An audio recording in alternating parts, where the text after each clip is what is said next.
There's no such thing as questions, just hidden answers. Stay tuned to PH Murder Stories as we revisit the inconceivable crimes that exist.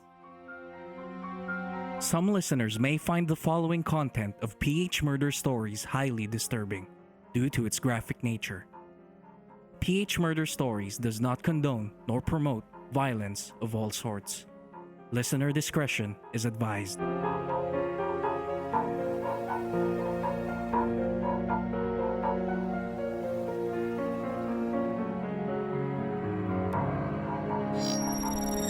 Lakas sa lakas! Sa dami na natin na yan, kaya natin tumbasan ang kanilang lakas. Kaya lahat ng pamalo, itabi po natin.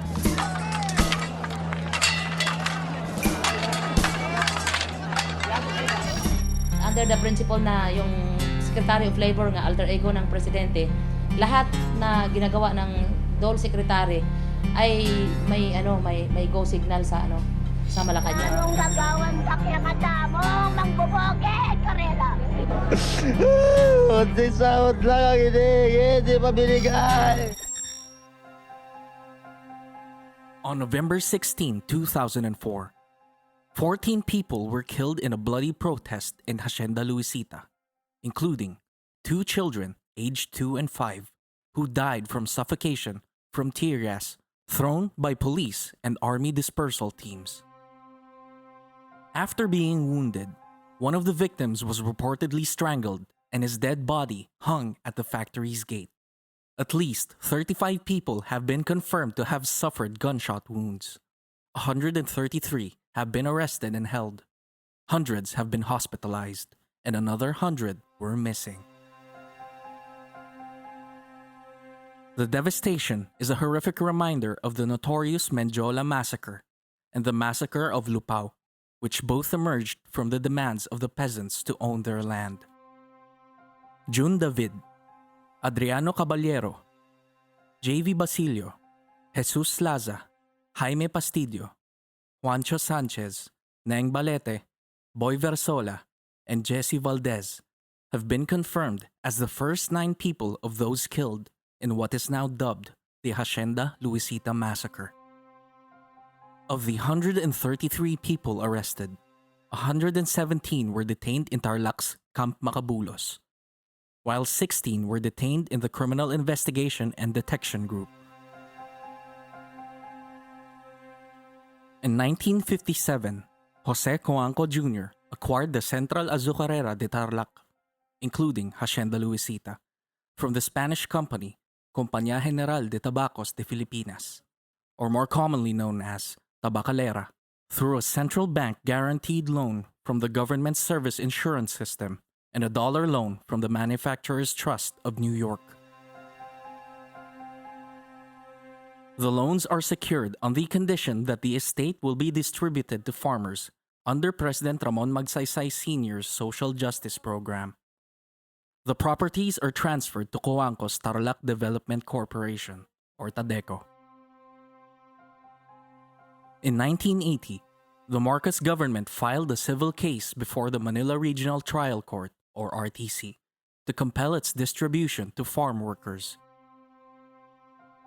5 years later, Manila RTC ordered the hacienda transfer to the Ministry of Agrarian Reform, distributing the land to farmers after compensating the landowners for 3,988,000 pesos. In 1987, a year after President Corazon Coanco Aquino was brought into power, she issued Presidential Proclamation No. 131 and Executive Order No. 229, calling for a comprehensive agrarian reform program, or CARP. In the following year, CARP law was enacted, which provided a stock distribution option scheme as an alternative to land distribution. Subsequently, TADECO created Hacienda Luisita Incorporated, or HLI, for the SDO deal. In a referendum, 92.6% of farmers voted yes to SDO. Assets of the Hacienda Luisita Incorporated are put at 590 million pesos, of which 196.6 million comprised the value of the agricultural land. A decade later, labor groups filed a petition before the Department of Agrarian Reform to revoke the SDO, saying Hacienda Luisita Incorporated was not giving them dividends. Their 1% share in gross sales and 33% share in the proceeds from the conversion of 500 hectares of land. This turn of events led to the horrific Hacienda Luisita Massacre. The melee erupted on November 16, 2004 at around 3:20 p.m. after the Tarlac Police Dispersal Team under the command of Chief Superintendent Quirino de la Torre and with the support of the Northern Luzon Command, or NOLCOM, forcibly broke the workers' picket line in front of Hacienda Luisita.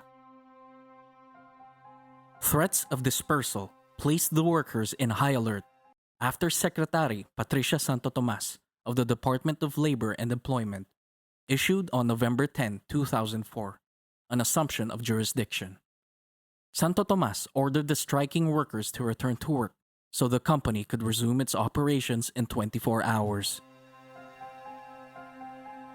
Apparently, the Labor Secretary's order also directed the PNP and the AFP to dismantle the barricades put up by the strikers and break up the strike.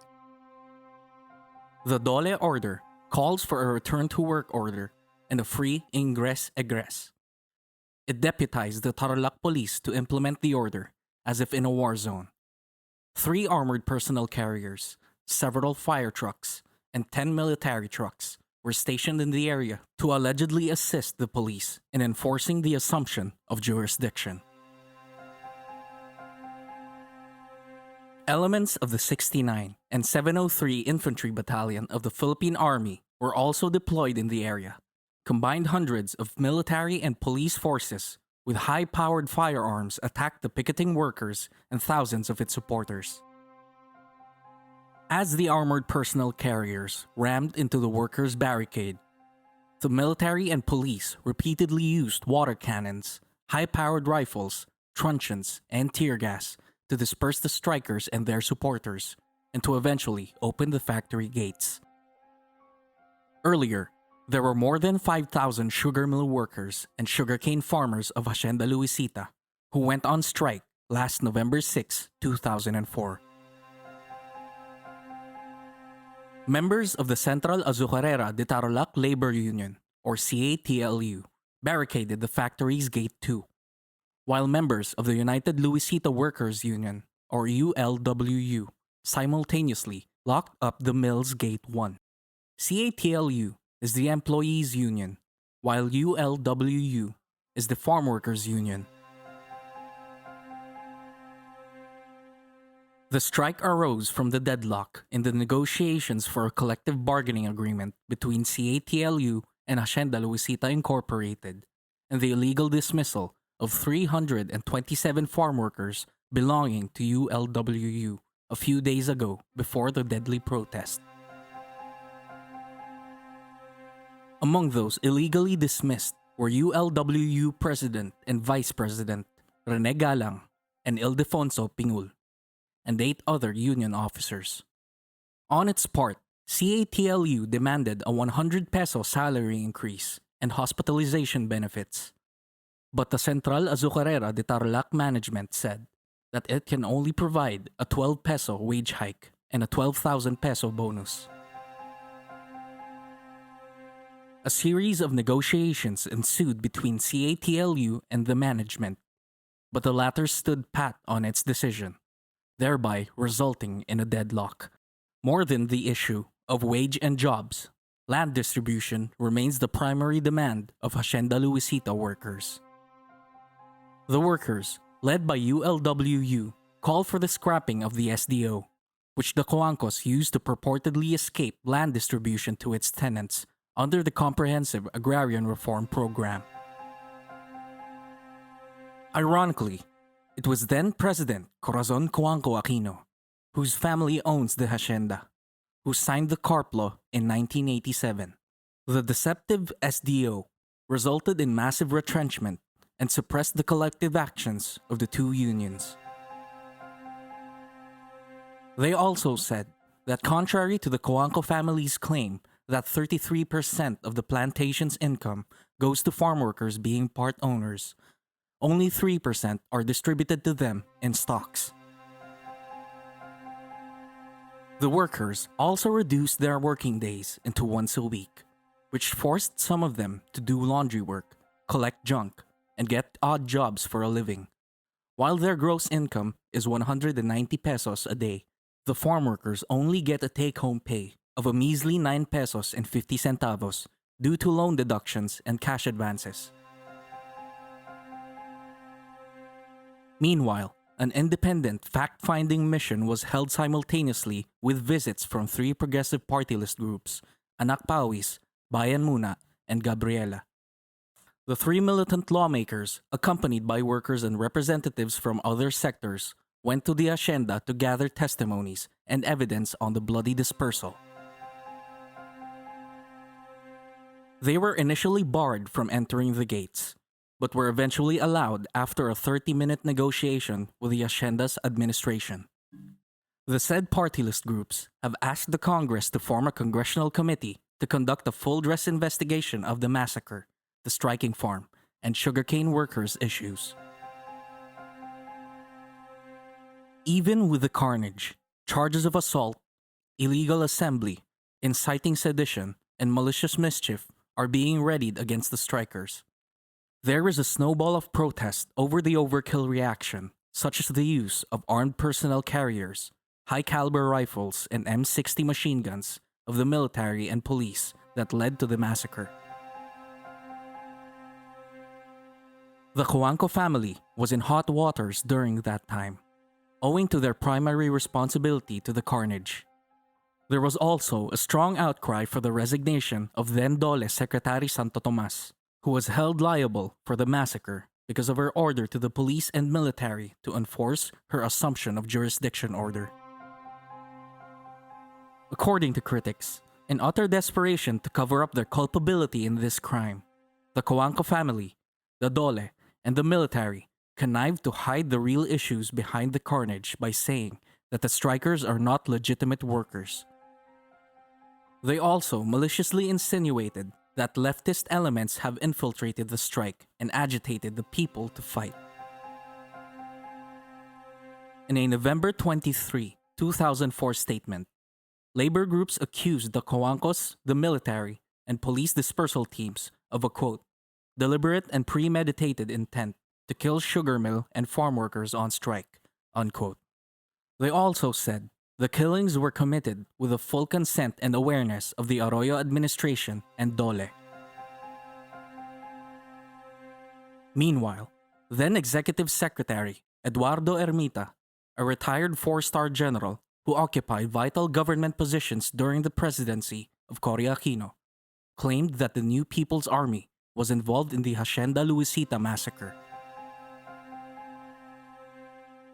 During a meeting at the Coanco residence attended by city and barangay officials on November 18, former Representative Benigno Aquino III said NPA rebels may have possibly infiltrated the strikers.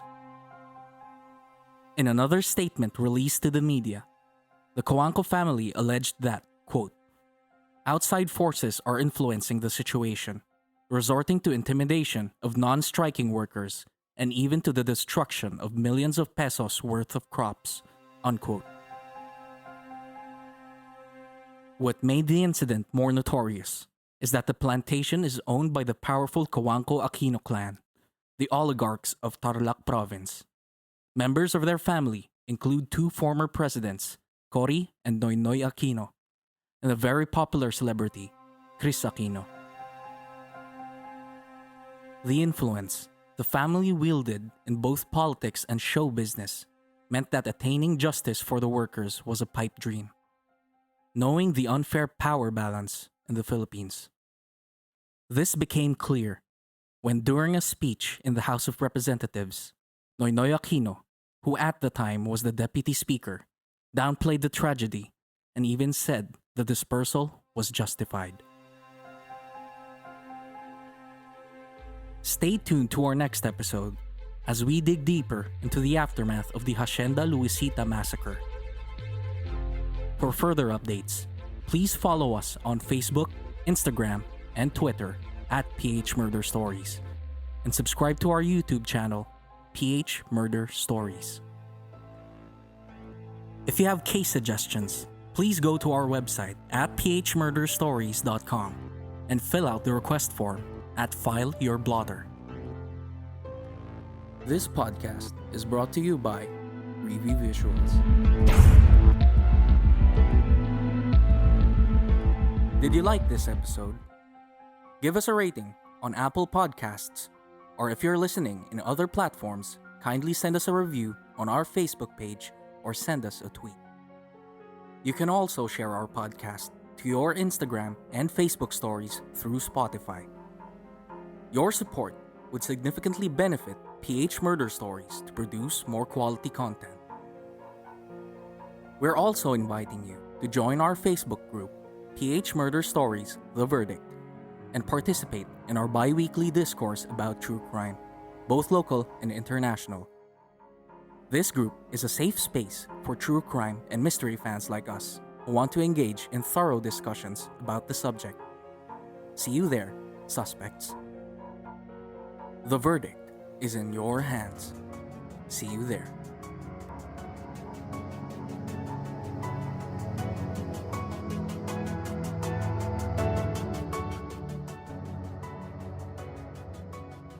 One of the most gruesome murders towards an overseas Filipino worker happened in 2016 when authorities from Kuwait discovered the body of a missing Filipina placed in a freezer at an abandoned apartment. The gruesome discovery of her remains sent shockwaves across the OFW community. In 2007, a young mother fighting for custody of her two daughters suddenly disappeared. 2 years later, she was found cemented inside a drum dumped in the waters of Navotas City, Metro Manila. After a valid testimony of a disgruntled witness who later on recanted his story and became missing up to this date. At midnight of July 18, 2002, a 32-year-old British businessman was found murdered at his apartment in Makati City, Metro Manila. For years, the case would go unsolved, while his mother battled to piece together the clues of his death. Want to hear the rest of these sensational true crime stories? Subscribe as a prime suspect at our Patreon page and get one bonus exclusive case every month for only $5. Patreon is a way to join your favorite creators community and pay them for making the stuff you love. You can now pay a few bucks per month or per post that the creator makes. For more updates, please visit our website at phmurderstories.com, subscribe to our YouTube channel, PH Murder Stories, and follow our social media accounts on Facebook, Instagram, TikTok, and Twitter at PH Murder Stories.